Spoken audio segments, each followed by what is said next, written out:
Welcome to USA Global TV and Radio, where our mission is to provide education, entertainment, hope, and inspiration. USA Global TV and Radio connects you with experts and audiences all around the world every single day to help you succeed in business and to live a richer life. Visit us at usaglobaltv.com to learn about career and life-changing training and mentoring programs like the Listening Mentor. Subscribe to our newsletter to stay informed about our special programs and offers. Discover how you can become a guest on one of our shows or a host or producer of a USA Global TV and Radio show of your very own.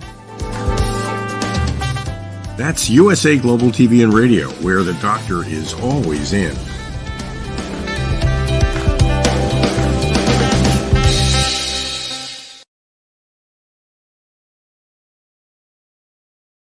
Hello, everyone, and welcome home to USA Global TV and Radio. I'm Dr. JACALYN KERBECK, and our show today is the Corner Bookstore.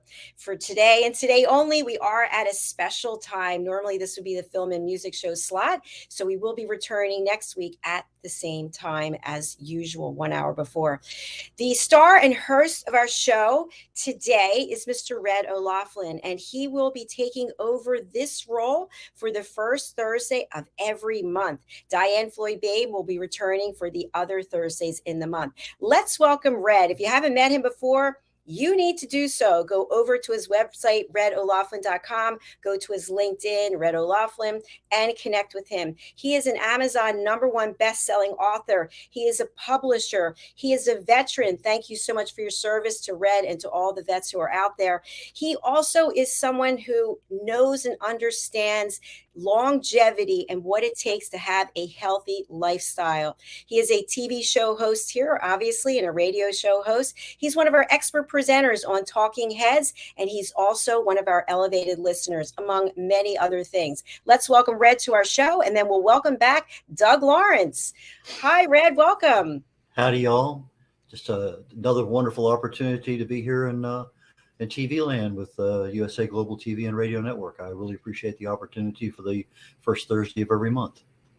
Thank you so much, Red. Congratulations to you. This is one of our most popular shows, so I'm really glad that you are at the helm here and sharing this role with Diane Floyd-Babe. So once again, I'm just happy to have you. I'm going to turn the show over to you for you to interview our team member and friend, Doug Lawrence. I'll be producing. Have a great show.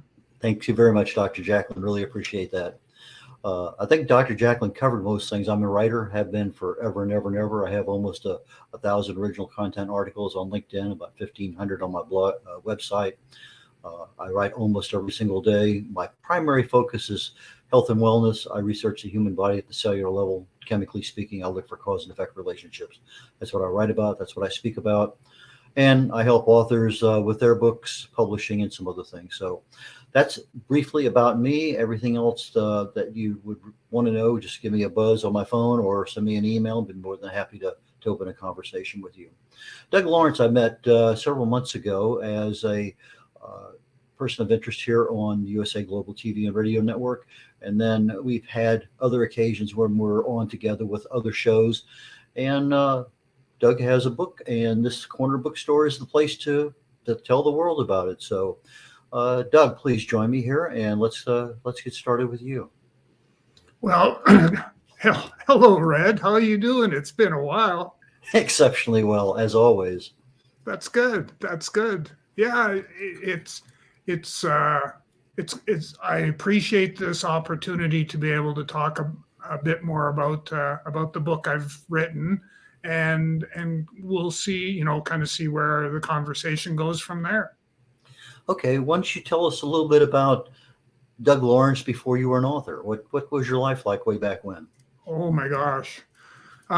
So Doug Lawrence is a retired Royal Canadian Mounted Police officer. So having served about 25 years in the police force and ending up with post-traumatic stress as a result of that, I did in a number of different leadership positions, some management consulting, and then ended up in 2009, 2010 started my own business, TalentC, focused on all things mentoring. So mentoring program implementation into organizations, one-on-one mentoring, leadership mentoring, basically the best way to describe it is all things mentoring. And then ended up starting, like I said, starting my own company, which has evolved over time to being one that, instead of being solely focused on just mentoring, we've now taken a look at how mentoring can be part of the support structure for mental health. And I've been able to move forward, certainly move forward with that. And that's what was sort of the driving force, I guess, for the writing of You Are Not Alone.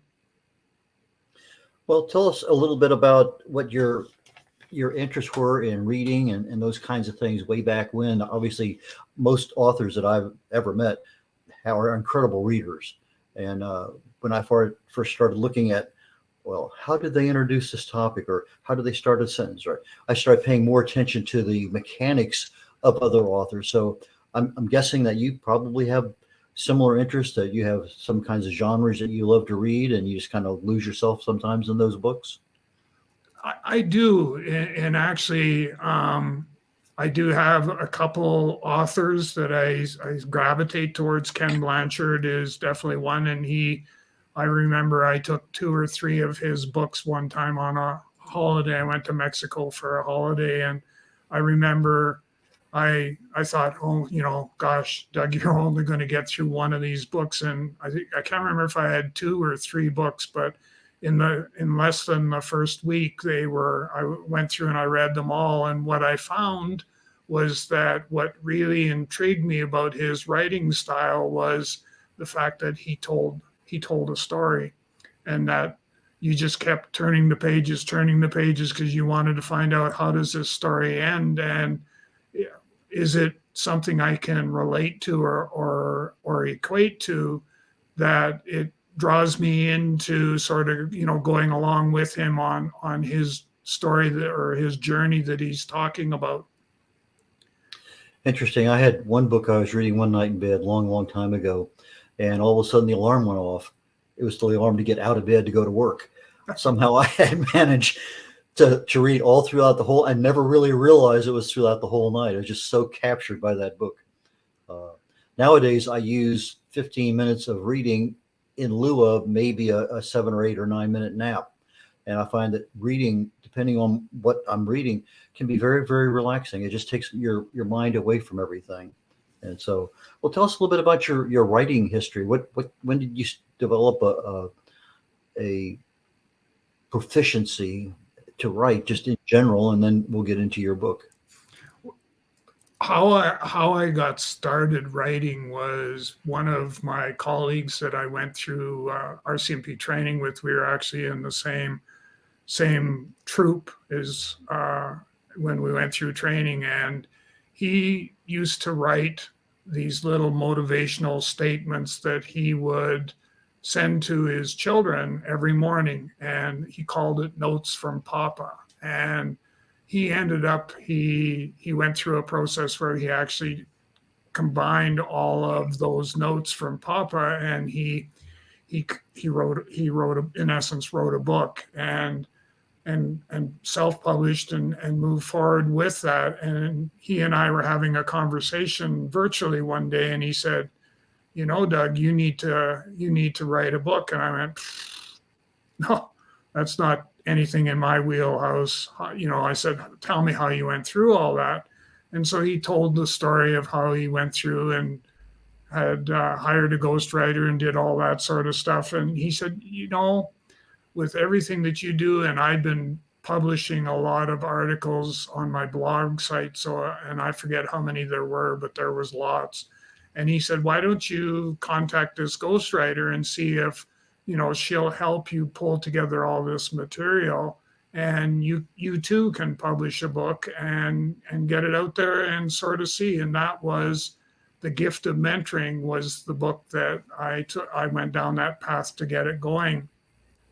Fast forward to, where we are today, and it's a completely different picture for me as to the writing, the whole writing scene, and then going through the publishing of the book and all of that. So, and like I said, the book is "You Are Not Alone" is the title. It's made the Amazon #1 bestseller list, not only here in North America but in the UK as well. Wow. So you had this thought that you wanted to write another. This is your second book? Yes. Okay. So you had your first book on what you were doing before. Tell us about a little bit of the genesis. What prompted you to think that you needed a book in this area? Is it something that's helping you with your consulting, or is this something that's more personal to you for another reason? All of the above. Okay. All of the above would be the best way to sort of answer that. So I know that, the gift of mentoring was written with the idea in mind of not looking to, make a copious quantity of money or everything else, but the idea behind it was to, if I could enhance how people viewed mentoring and gave them a better understanding of what mentoring was all about, then to me that was worth the journey of writing The Gift of Mentoring, which was my first book.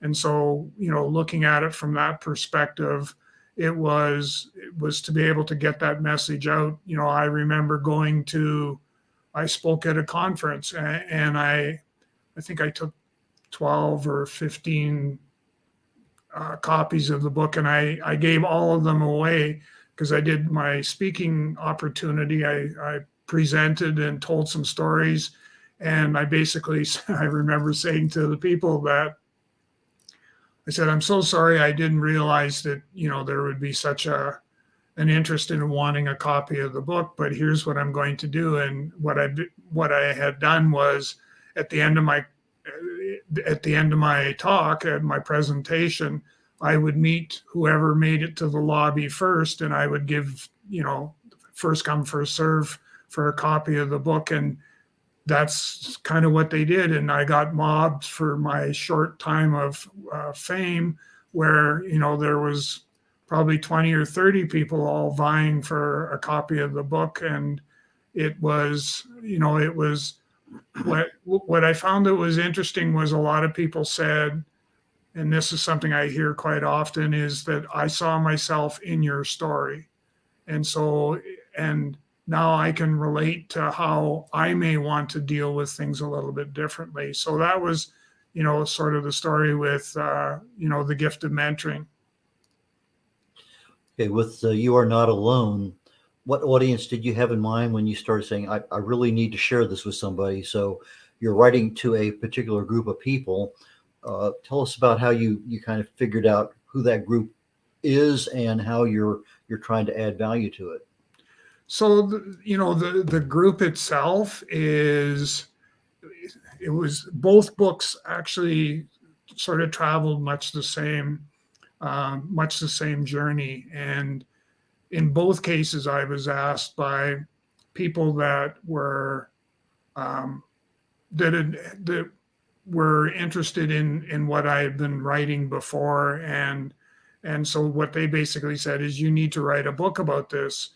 And especially, You Are Not Alone is the idea behind the book, is that mentoring has a place in the world in the mental health space. It can be part of the support structure for mental health. And so that was the audience that I was writing to. And the impetus for writing comes from the people that were, aware of the work and stuff that I was doing and the research that I had been doing on mentoring and mental health. And what they were basically saying is, you need to write a book about this and get that message out there. And that's what I've done.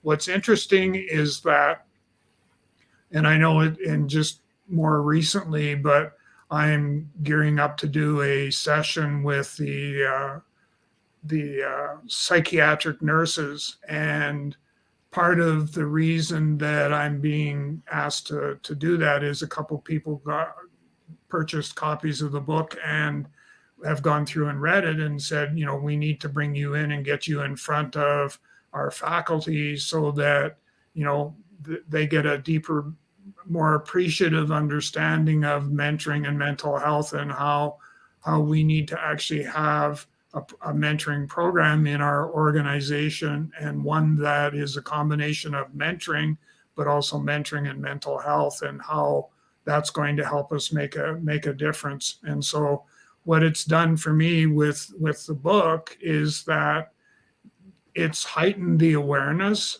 And I've actually had comments coming back saying, I actually had one here the other day where we're gearing up to do a peer-to-peer support group.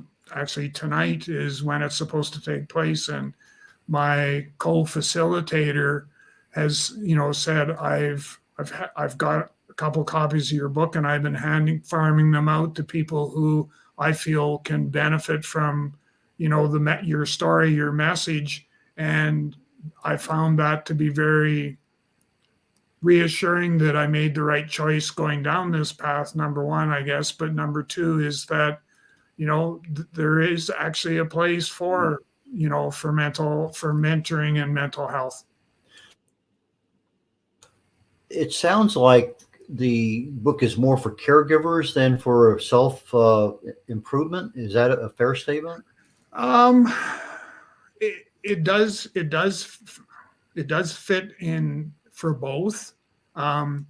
Yes, it is for caregivers, but it's also, for people that are going through some self-care challenges and things like that, and people that want to, have a better understanding when it comes to themselves, as far as the mental health picture is concerned. Like there's a section, we talk a bit about grief, and, I went through that myself. And as a result of that, I'm able to share that story with whoever is wanting to listen. And I'm hoping that I'm able to share, my coping mechanisms and all of that to be able to help people go through and deal with things themselves on a better playing field than what they are today. Okay, you mentioned earlier Ken Blanchard as one of your first books that you kind of really fell in love with. And part of the reason was the story after story after story just kind of captured you. Why don't you give us a couple of the stories that are in your book to get an idea of what kind of stories are you associating with mental health and mentoring? The big, well, there's obviously a couple stories. There's one where I was in the Royal Canadian Mounted Police and stationed in an isolated rural community in northern British Columbia, Canada, and we were getting set to put together a men's hockey team to go down the highway or the road, the gravel road, a little distance to play the neighboring community and stuff like that. And one of the young people that ended up making the hockey team, he was only 16 years of age, and he made the men's team. And we were so proud of his accomplishments at being able to do so. And, he went home to share this great news with his family and with his family, with his mother and father, only to find that when he got home, they'd been drinking most of the day and were fairly inebriated, and he had nobody to turn to share his great news with. And so he ended up going into the bedroom and grabbing a rifle, and he took his own life. And I ended up being the police officer because it was a small community. There was only two of us, and usually I was the one that got designated to go on the majority of the calls for service. I got called to go to their place, and it was for me, it was to start probably at an early stage. It was the start of the post-traumatic stress that I ended up incurring, but it was having to do the investigation and then having to transport his body to the closest morgue, which was 8 hours by vehicle in -40 weather on a gravel road. And I obviously, that whole scenario, that whole story that's included in the book has stuck with me all these years, and I still struggle at times with that, and trying to figure out, are there, because what I ended up doing is my coping mechanism at that particular time point was I had turned to alcohol. And so I ended up coming home after, because it took us a day to go down and a day to come back. And when I got home, I was still emotionally challenged, is the best way to describe it. And I remember coming home, going to the little cabinet that I had in the place I was living in, and hauled out, that was where I had all my liquor supply, and I hauled out a bottle, threw the cap away, and I drank as much of it as I possibly could, thinking that that was the best way for me to deal with that particular situation. So that story and sort of the outcomes in that are contained in You Are Not Alone. Does drinking help anybody cope? No. We like to think it does, but it doesn't. And I've gone through, that had an impact on my wife and my 2 children. And I've got myself, and this is obviously a number of years since that particular situation, but I've got myself to a place now where I don't drink. I haven't probably for, it's coming up 3 years now, and because it's not the solution. It is, all it does is it makes things probably worse, because you end up masking bad behavior by drinking more and more and more, and that's definitely not the solution. So you can also mask that same bad behavior with pills and other things too, I assume. Yes, you can. And I was fortunate, I guess, for lack of a better choice of words, that the only thing I had access to was alcohol at that particular time. Sure, I could have ordered pills and had them shipped by mail and stuff like that, but it would boil down to one of 2 options. Number one would be, alcohol to drink until you can mask whatever you're dealing with, or suicide. And, I took the alcohol path.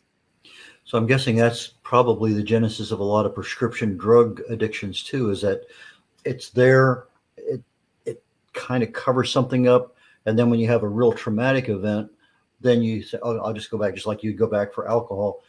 It's a coping mechanism of sorts, but it's not one that's effective.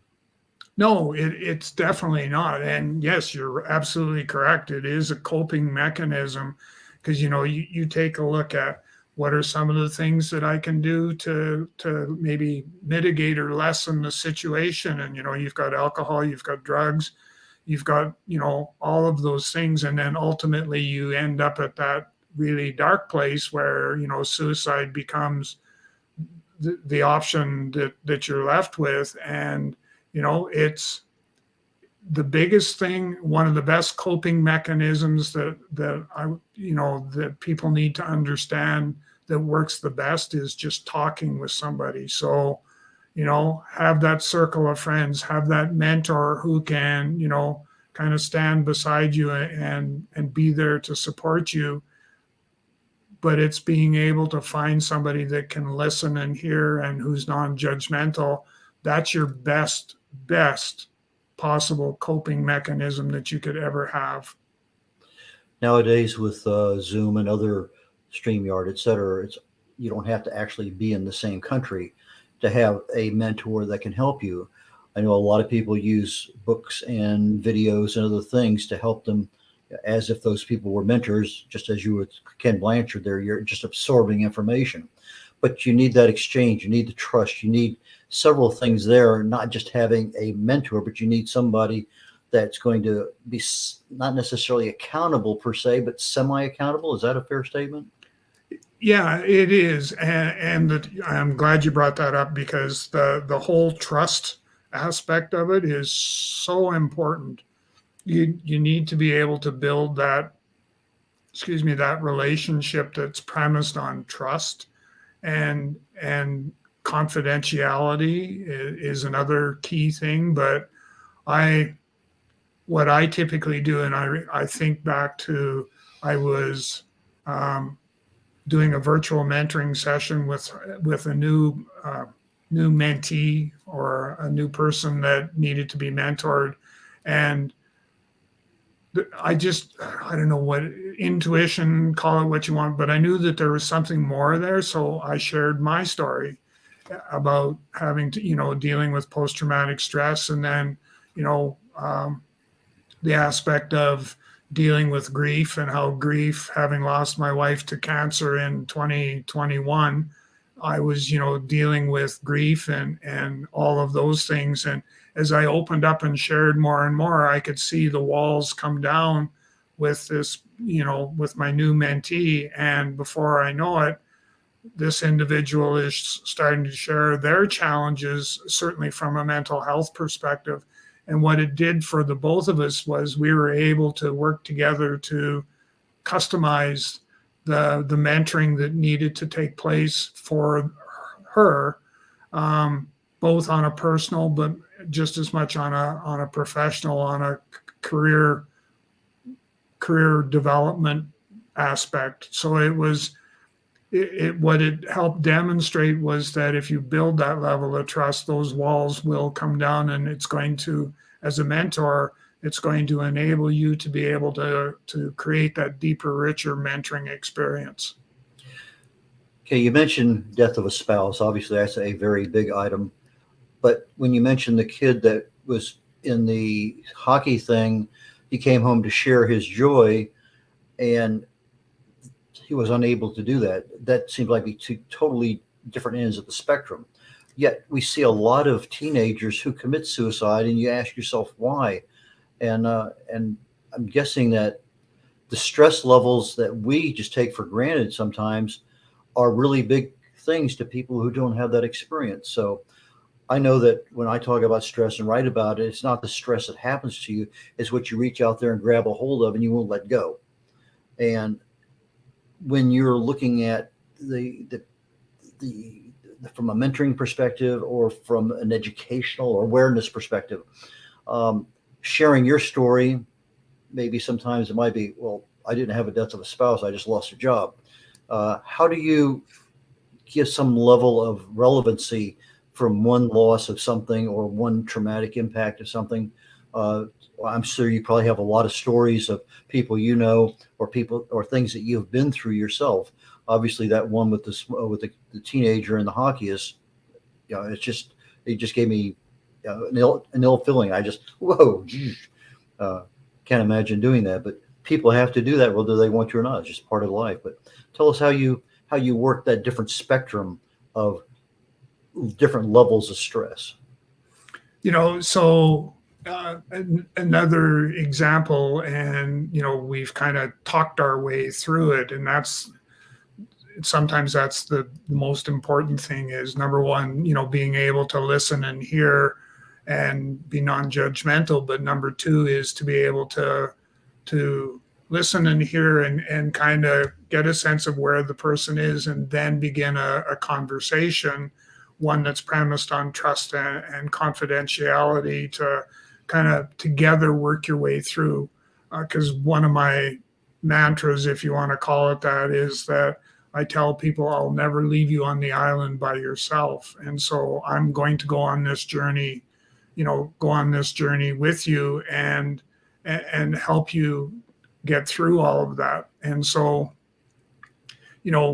as to basically trying to figure out what's our options here, and you're absolutely right that how you deal with, say, the the the young lad up in the north who death by suicide, versus say somebody that I'm in a mentoring relationship with them, and they've just recently gone through a breakup with they've had a relationship termination because both parties have sort of decided, okay, we're going to go our separate ways, and there's grief attached to that. And so it's being able to, as a mentor, to be able to ask the right questions to help stimulate the conversation, but at the same time to not be in a place where you're suggesting or telling the individual what they need to do in order to continue to move on. Because the last thing you'd want to do is, well, probably wasn't a good fit for you, and maybe we can look to see what, there's probably something better that's out there for you. If I had a horn, I'd be honking it right now to sort of say, no, we don't go down that path whatsoever. And, sometimes, all that people really, truly want is just to be able to have somebody that will listen. And so that's kind of the hallmark of what I do is I'm a great listener, and I listen to what that person is saying, and then from there have a conversation where we can work together to be able to figure out how we're going to deal with it. The listening mentor. Where have I heard that before? I wonder. I had a friend who had two boys, and both of them got super involved in drugs, and no matter how much money they spent, it didn't work time and time again. Eventually, both kids outgrew it. They became good, upstanding adults, raised families. But sometimes we go through phases, or not we, but maybe sometimes we do too.